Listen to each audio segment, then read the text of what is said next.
Good morning, everybody. I am just back from the grocery store and I did a whole bunch of Pesach grocery shopping, Passover grocery shopping. So I thought I would show you my grocery haul and chat with you a little bit about what kosher for Passover means, how to know, plus exactly if something is kosher for Passover, and what I buy for Passover. So I'm going to start with the haul for anyone who's curious about that, and then I'll come back and chat with you guys. All right, let's jump in. Also, I'm not going to tell you guys how much I spent because y'all know the price of groceries and the price of kosher meat.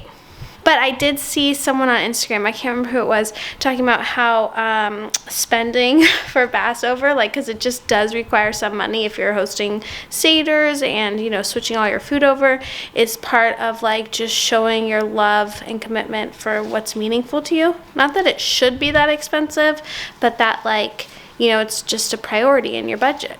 Anyways, that's a whole other topic I did not mean to get into. Oh, and before I actually jump into the haul, let me flash back to my grocery shopping trip so you guys can see kind of what the stores have that's kosher for Passover, what we were looking for, the mayhem of shopping with my children. All right. Let's take a picture of the yummy treats. I will. First, can you tell me what do we need to get for Passover?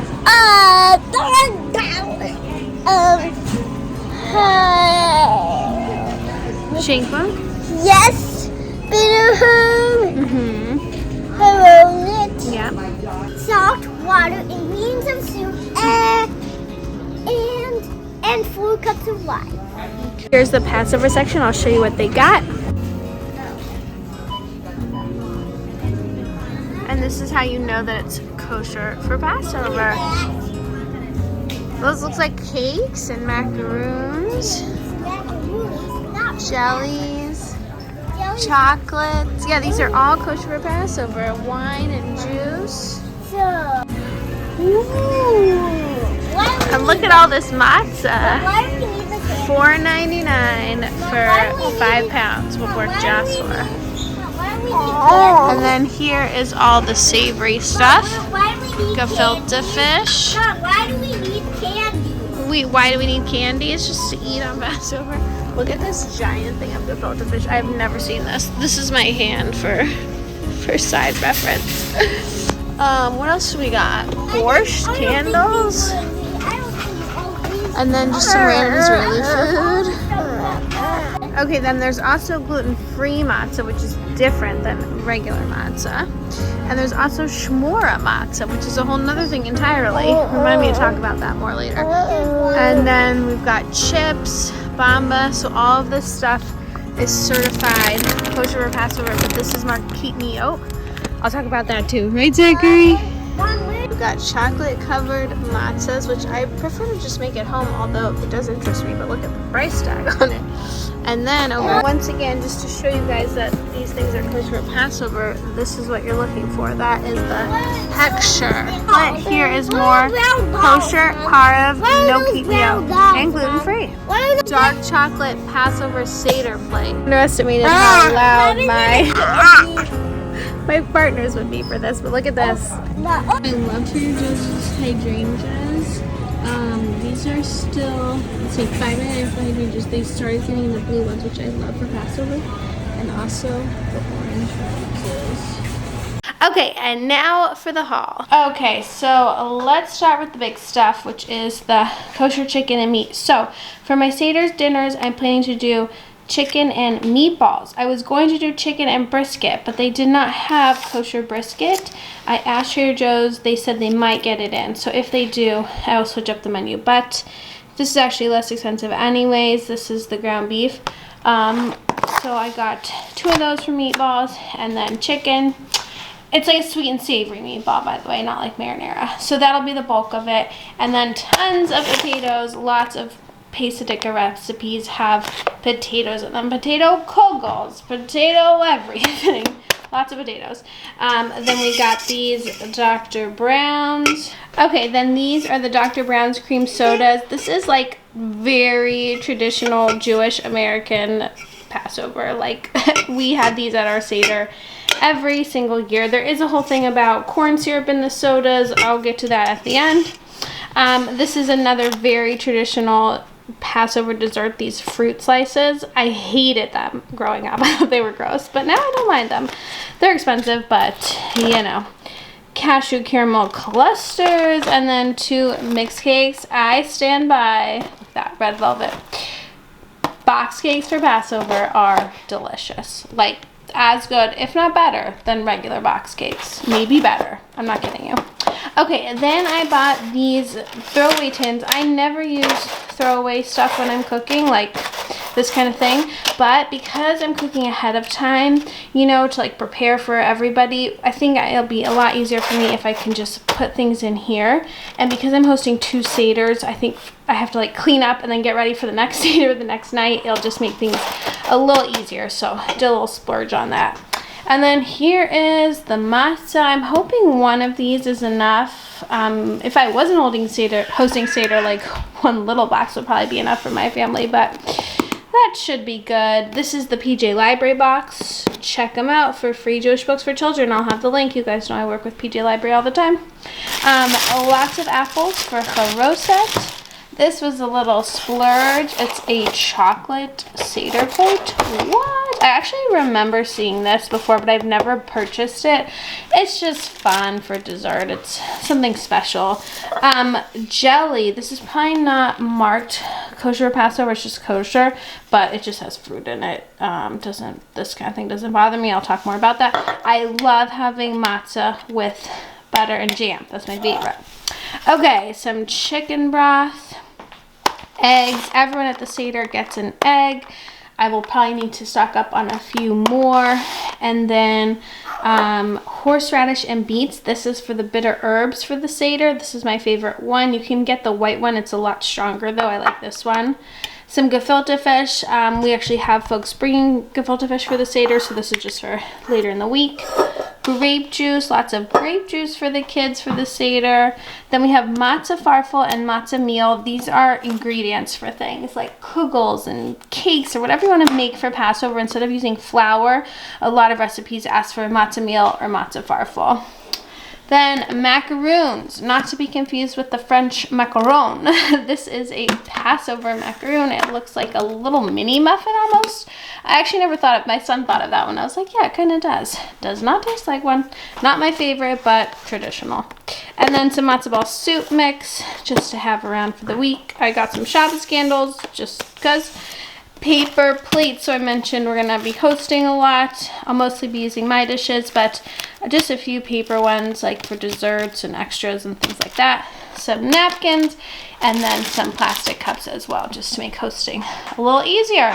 So what are we missing? Let me tell you. Okay, so we are missing the fresh ingredients, the lettuce, the parsley, the shank bone, a few of that stuff that I can't buy 2 weeks in advance, as well as just like vegetables for the week, which we eat a lot of, salads, that kind of thing. So that I haven't bought. This was just like stocking up for the Seders. And then I will share part 2 of my cleaning and prepping for Passover, which will include like shuffling out our pantry, but for now I'm just putting all the Pasadika stuff here on this top shelf. That's the matzah, that's all my other stuff, so I'm going to just put it all here so it's like separated out.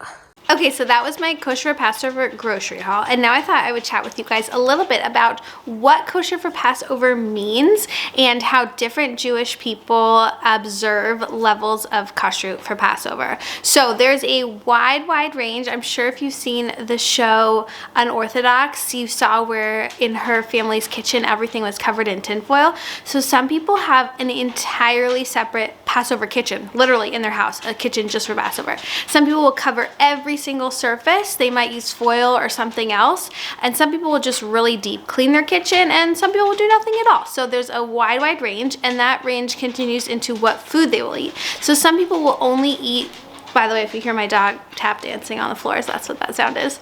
Some people will only eat foods that are marked kosher for Passover, and some people will only eat foods with a very specific hechsher. So there's different organizations that hechsher or mark something as kosher, so they will only accept the hechsher of a certain organization. There are other people who will make literally every single thing from scratch in their home. So for example, they won't buy mayonnaise no matter what it's hechshered as. They will make their own mayonnaise at home. They will grind their own nuts for the charoset. They will literally do every single thing in their kitchen so they can maintain that not a drop of chametz. Chametz is things that are not kosher Passover. has touched their food. What we do in our home is a more casual approach. So we buy things that are kosher for Passover. I try to cook foods that are just inherently kosher for Passover rather than cooking specific dishes. So for example, like on a weeknight, I'll just make chicken and potatoes, which is kosher for Passover, rather than like a potato kugel or a matzah kugel, or, you know, just depending on how much time I have, because during the work week, it's still a normal week. So we'll buy a few things that are like, I call it like fake stuff. So cereal, which obviously isn't kosher for Passover, but they make kosher Passover cereal.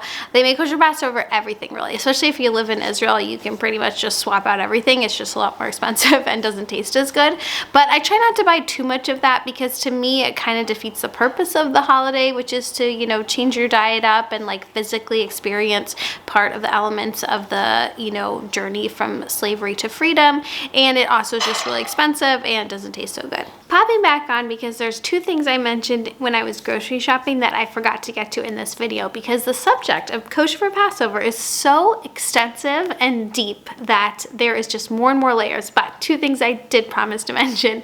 One is corn syrup. So there's a lot of products like sodas, ketchup, basically a lot of processed food has corn syrup in it, and corn is not kosher for Passover. However, companies will specially produce kosher for Passover versions of their products, and they'll substitute cane sugar, which is a little bit more expensive, for corn syrup. So that's why you can find kosher for Passover sodas and ketchups and things like that. They'll just have like a little bit of a different top. If you look for the yellow top Cokes, or the Passover ketchups will have like a special label on them. They might be made by a different brand, like I think it's like Liebers, something instead of Heinz, but they taste pretty similar. So sometimes they even taste better, because again, they're just made with a more expensive ingredient that like probably they used to be made with and transitioned to corn syrup. So anyways, that's what's going on when you see that, like a product that is not usually kosher for Passover, but then is sometimes kosher for Passover. Yeah. And the last thing I need to talk about is Kitniyot. So there are two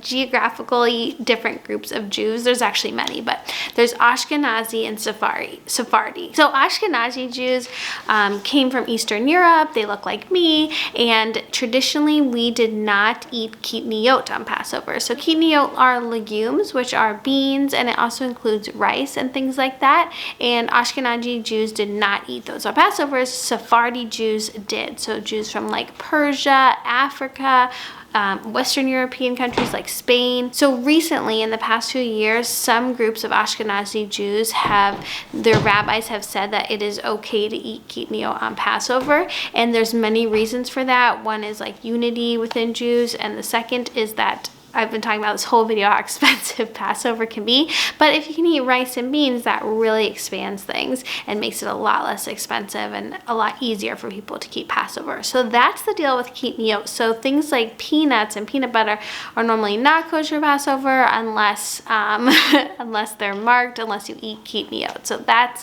what goes into that. So that is a quick summary of what kosher Passover means, how different people observe it in their homes. Most people will also get rid of all the chametz in their home, and then they will do this act of selling the chametz, where you like technically sell it to somebody else who's not Jewish, so that any that's left in your house is technically not yours.